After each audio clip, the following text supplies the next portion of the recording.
ইতিমধ্যে সমস্ত যারা অঞ্চল সভাপতি আছে আমাদের আজকে থেকে দায়িত্ব, বিশেষ করে সুকুমার মাহাতো আমাদের যিনি বিধায়ক 2 নম্বর ব্লকের, আমরা দায়িত্ব তাকে পার্টির পক্ষ থেকে তাকে দায়িত্ব দেওয়া হয়েছে। এক্ষুনি আমি বলি, শিবপ্রসাদ হাজরা সম্পর্কে এনকোয়ারি এখনো কমপ্লিট হয়নি।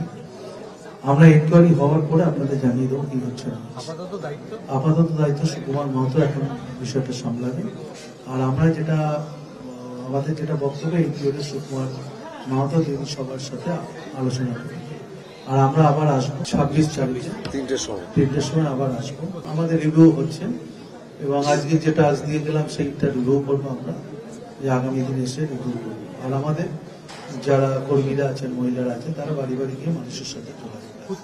শিবু হাজরা গ্রেপ্তার হয়েছেন, তাই সন্দেশখালী 2 নম্বর ব্লকের দায়িত্ব দেওয়া হলো বিধায়ক সুকুমার মাহাতোকে। আপাতত সন্দেশখালী 2 নম্বর ব্লকের দায়িত্ব দল তাকে দিয়েছে বলে জানা যাচ্ছে। সুজিত বসু বলেছেন, শিবু হাজরার বিরুদ্ধে তদন্ত শেষ হওয়া পর্যন্ত পরবর্তী সিদ্ধান্ত হবে, জানালেন সুজিত বসু।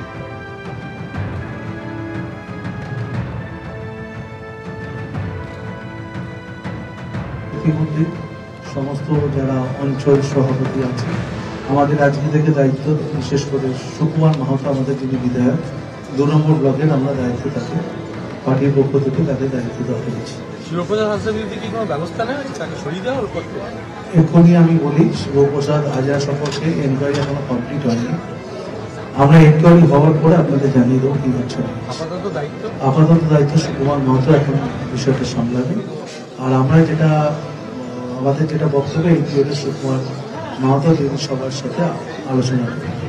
আর আমরা আবার আসবো 26 তারিখে 3টের সময় আবার আসবো। আমাদের রিভিউ হচ্ছে এবং আজকে যেটা আজ দিয়ে গেলাম সেইটা রিভিউ করবো আমরা, যে আগামী দিনে এসে রিভিউ করবো। আর আমাদের যারা কর্মীরা আছেন, মহিলারা আছেন, তারা বাড়ি বাড়ি গিয়ে মানুষের সাথে যোগাযোগ। এদিকে বিজেপির জাতীয় কর্মসমিতির বৈঠকে উঠে এলো সন্দেশখালী প্রসঙ্গ। সন্দেশখালীতে সন্ত্রাস নিয়ে প্রস্তাব আনলেন কেন্দ্রীয় স্বরাষ্ট্রমন্ত্রী অমিত শাহ। তিনি প্রস্তাবে বলেন, সন্দেশখালীতে হৃদয় বিদারক ঘটনা ঘটেছে। বিজেপি কর্মীদের উপরে সন্ত্রাস চালাচ্ছে তৃণমূল কংগ্রেস। বিজেপি কর্মীদের উপরে আক্রমণ হচ্ছে। কংগ্রেস সহ ইন্ডিয়া জোটের শরিকরা সন্ত্রাসের রাজনীতি করে। বিজেপির জাতীয় কর্মসমিতির বৈঠকে আজ প্রস্তাব পেশ করে বলেন অমিত শাহ।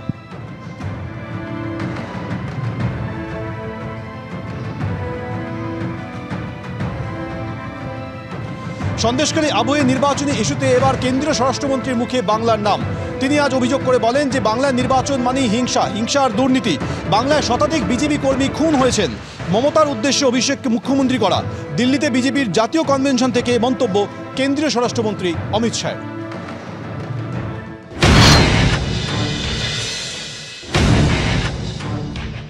ममता दीदी का लक्ष्य भतीजे को सीएम बनाना।